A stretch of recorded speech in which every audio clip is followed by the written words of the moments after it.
Somebody call a doctor. They want a bigger logo. You can't handle a bigger logo. G'day, this is the Dr. Branding Podcast. I'm your branding Dr. Frank. The surgery is open once again, and let's answer our next patient's question. So this comes from Dan in Australia, and he says, my real estate team is considering a rebrand for our business. We do understand that this will likely mean changing a lot of our touch points, like our website, our office signage, and printed material like our for sale boards. But do we roll it out all at once, or can it be done staggered over time? So again, Dan from Australia, thank you for asking that question. My diagnosis on this one, because this is a bit of a tricky one for any new rebrand, is when do you do it all at once or over time, is that this is what I would call rollout syndrome, where many factors that are potentially blocking the smooth rollout of your brand is something that might stifle a rebrand. And to me, it really depends on two things mainly, is capacity and budget. There are a lot of other factors, and I'll get into them in a sec, but it really does come back to capacity and budget of what you can do in the time that you have, and if you have the budget to meet that capacity. Because sometimes budget can just be the game changer, or it can be the thing that holds you up. So a few different things that might be the reason why you are being potentially blocked that I really see with this kind of decision making is firstly decision making, because you have this excitement to want to roll out your branding as soon as it's done. So when you work with someone like me, you create a really nice, amazing brand that has a very clear strategy, has a great brand identity, and you really just want to show it off, announce it to the world, and get going with it, because you then get the momentum to really put yourself out there.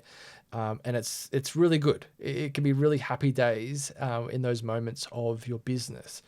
But that decision making that is stifling, what do you do? How do you do it? When do you do it? Is it going to pay off if we do it now? Or should we get all our ducks in a row? Like that indecision of decision making can be that thing that holds you off from doing the thing that you need to do. That uncertainty of what's going to work best can hold you back, and you go round and round in circles. Oh, do we do this? Do we do that? Or it can happen, and that can be just you getting in your own way without that clarity to put something out there. The next factor is that budget limitation. So I want to explore this in terms of many different aspects of rolling out a brand that we do need to consider. Maybe you consider these before you go into branding, like Dan has, or you might not think about it until this kind of moment where you're like, oh crap, we've got our brand, we really want to put it out there, but we haven't thought that we need to update our signage. We need to update our website. We need to update all our little bits and pieces of collateral, be it stationery, be it our merchandise, be it our packaging, all these different touch points where your brand is emblazoned on, and for your customers or clients to see and feel and touch and all the rest of it. There's limitations on maybe what you can do there in terms of the money that you have to update those things. So you might have them all in place, or the better thing for you would be if there were new things that you're putting into practice. So maybe the first time you're doing some proper packaging rather than just using your local post office's packaging to ship things. Or you might not have done proper signage before for your office space. That's a good position to be in, where you're only having to factor in the cost to do it the first time, because you have to do it anyway. But still, there's a budget capacity there in terms of what you can offer at that time. You might not have the budget then to do it all at once and have this big pool of money being spent on the branding to begin with. So doing your strategy, doing your identity, getting all those ducks in a row, and then that rollout where you might not have the budget to spend. But this is where, if we are in Dan's position where he's considering this, is making sure that you do have the budget capacity potentially before going into this kind of exercise of a rebrand. So that's one thing. That's the second thing to think about. Then there's external factors. And external factors can be things that come out of the woodwork where you're not expecting them. And they can be things like registration of your trademarks. So say you come up with a new logo or maybe even a new brand name and we want to trademark those. Trademarking, especially in Australia, can take a few months to do. It can be instantaneous. It really depends on, I guess, the luck of the draw or how many trademarks you are applying for and if there are any pushback from any other third-party businesses that are using a similar trademark, as there is that consideration time for others to appeal. But then there's things like contractor timelines. So if you do get signage made, maybe a contractor can't get to the signage of your shop in that timeline. Or maybe you need to wait for a contractor like a web designer or a packaging designer that can develop the things that you need done. Or there might be shipping delays or, sold out things that you want in terms of your packaging that need to take time for them to come back into stock to be able to use. Things like that can really push back and delay your rollout. Sometimes can be very unforeseen, but maybe before you do go into a rebrand is considering those external factors and getting those ducks in a row so that you know that, okay, if it's going to take 2 months to do our rebrand, maybe it takes a little bit more, maybe it's 6 months. Do we have these other people lined up so that we can do our packaging, that we can do our signage, that we can do our stationery and any other little bits and pieces in between? Have a marketing team that can do our social media, do our ads, do whatever it might be. That could be a great approach to have that foresight before engaging in a rebrand. And then the other part that I see a lot of businesses potentially get wrong, and it all works out in the end, but launching too soon rather than too late can be also something that shoots you in the foot. Because if you don't have certain touch points in place, especially if you have an existing brand like Dan has, you're wanting to rebrand, is that you have customers that know what you sound and look like, and they're looking for you when needed, obviously. But if things change and you start to roll out your brand in small bits here and there, it can create some confusion, especially if you do change the name of your business. And especially for somebody that does come to your brand new, they're not an existing customer or a client, and they're trying to find you, and then they're seeing these different names and wondering what is going on here, especially if they've been, referred to and saying, oh, these guys are really good. And then they start looking into your stuff. They give you a bit of a stalk across all the different, touch points you have, social media, website, other different places. And they see a disparity in terms of this confusion of two different brands effectively. That can be potentially detrimental in acquiring new business. Definitely for a service-based business, less so maybe for a product business. We want to have people as aware as possible of that change. And for new customers that aren't aware of you, they might not be so aware of it.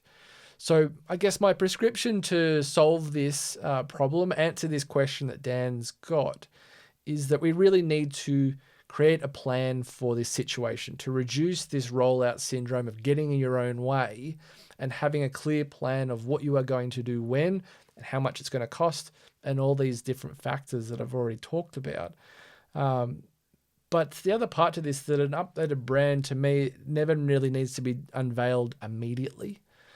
Just as the same as it can be done in a staggered manner. What we want to be doing is have the patience to have that brand roll out when it can be done. And if that means just a small trickle out where we do change the most important touch points, be it maybe a website, be it your social media, be it maybe your Google business listing. So we've got the right name, we've got the right web address, we've got the right social media handles, and look and feel just to the easy, quick things you can do. And then things like signage might take a little bit of time because it does for really massive brands. Our biggest supermarket in Australia is still effectively rolling out their branding. There's still one last supermarket that hasn't changed their branding from their original branding, which has been around for over 10 years now, maybe 15 years. So it's something that might take that time to get certain things rolled out. But the most immediate things that you can, the most high touch point things that people engage with is what we want to really update first as a priority if you do have that staggered approach. But what I would say for any person in this situation, especially before engaging that rebrand, is to talk with the person that you're doing the rebrand with and say, well, look, what do you think is best based on our situation? Because they're most likely going to really understand a lot about your business, like I do, where we do a really deep and thorough brand workshop to get a good lay of the land of what you're offering, what you have going for you, what needs to be changed, to get a good understanding of how this rebrand can roll out. And then work with you to do that rollout as well if you have, again, the budget to continue working with that branding person. And it might also be considering those other things of, marketing, your signage, all those touch points as well. So speaking with that person, if they're really good at what they do, they're going to help you in that decision making to make the best call. But likely, not often than not, it's going to be a staggered approach, I would say. But when you are ready to announce it, when you do think you've got enough ducks in a row that it's going to make an effective rollout, communicate it loudly. You've got to do this proudly, loudly, as much as you can. And my suggested prescription for this is to do this at least for 6 months. Keep communicating that you have a new brand. So if it's on your packaging, say, we've got a new look here, and that stays on your packaging for the next 6, maybe even 12 months, just to make sure that somebody who hasn't bought you for maybe 12 months that doesn't know and then sees a different packet on the shelf and thinks you may be a different business or a different brand, then they're not to know and they might look elsewhere.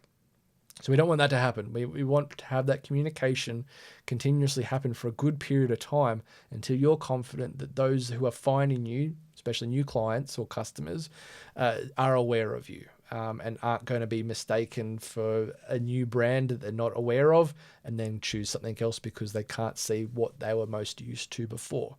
As I've said before, 97% of people out in the market aren't in need of your service at the time of you putting your message out there. Only 3% might be. So when those 97% are in the market, we want to always stay present. And if it is a new brand that we were trying to roll out, we need to make sure that they're aware that this is a new brand. Same brand, it could be the same brand, but just a new look of, lick of paint, new name, and do that little bit of education for a sustained period. And then you can transition into really putting out what your brand is now all about. So look, I hope that helps you there, Dan. Again, thank you for your question. And for those of you listening, I do hope that helps you too. If you're in a similar situation as Dan, it's always a bit of a troubling one. But please take a piece of Brand Candy, my free resource guide to do better branding that you can get on your way out at g'dayfrank.com/candy. You can also make an appointment via that link if you have a brand-related ailment that you'd like me to help with. And I'll see you at the next appointment in my next episode. Bye, everyone. Thanks for listening. The surgery is now closed. The Dr. Branding Podcast is hosted by Reagan Frank McCrill, that's me, and for legal reasons I want to be clear that I am not a registered or qualified doctor. The premise for this podcast is that it is a satirical analogy for branding consultancy to help others with their brand success. This podcast is also sponsored by my branding business, G'day Frank. Say g'day today by booking a call with me at g'dayfrank.com.